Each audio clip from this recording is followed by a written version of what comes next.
In honor of Lag BaOmer, I wanted to spend a little bit of time thinking about Rabbi Shimon Bar Yochai. Shimon Bar Yochai was the second century Tana, the rabbi at the time that the Mishnah was being created.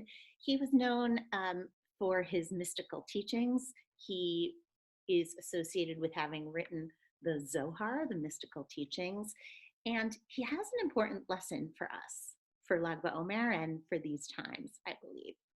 Traditionally, Lag BaOmer is his yahrzeit. It is the day that he died, and he asked that his life would be celebrated on that day. So, usually, in most years, people have bonfires, big celebrations in the town of Meron where he is buried.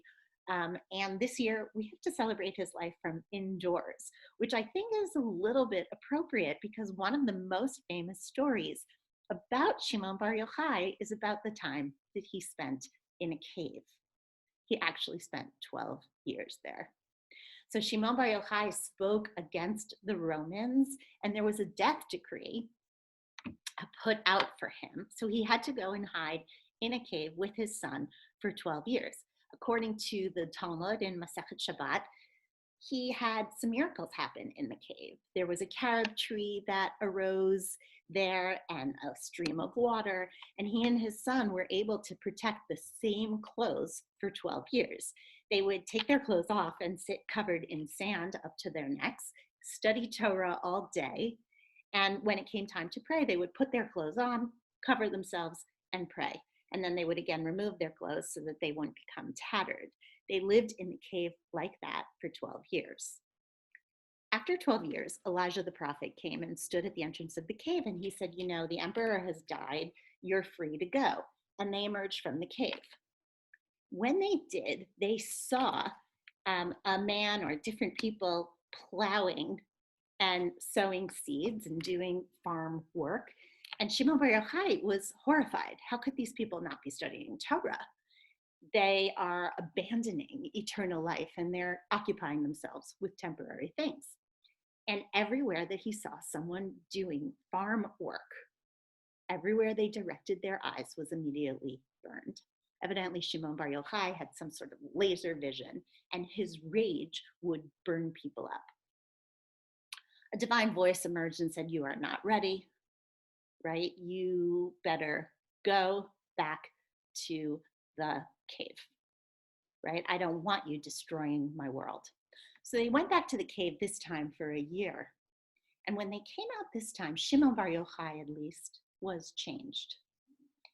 The sun was setting on a Shabbat Eve, on a Friday evening, and they saw an elderly man holding two bundles of myrtle branches and running at twilight. And they said, "What are you doing?" He said, "Oh, I'm preparing for Shabbat. I need both to honor the two different ways that Shabbat is described in the Torah." Shimon Bar Yochai was moved. He said, "Wow, look how much people love Shabbat, love the commandments." And it was clear that he had learned his lesson about honoring the people outside of the cave.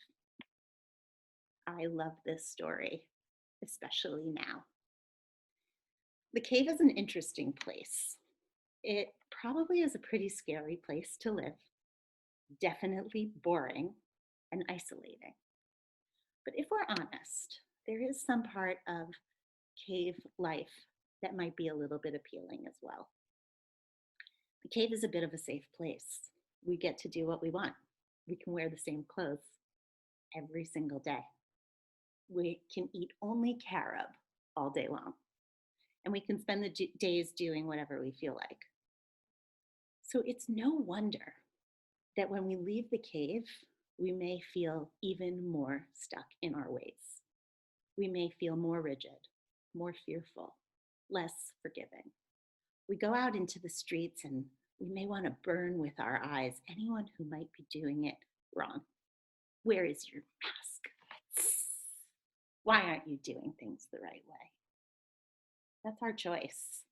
We can use our time in the cave as a way of closing off, or we can use it in the way that Shimon Bar Yochai used his last year to grow in compassion, to soften into reality, and to seek to understand the people around us a little bit better.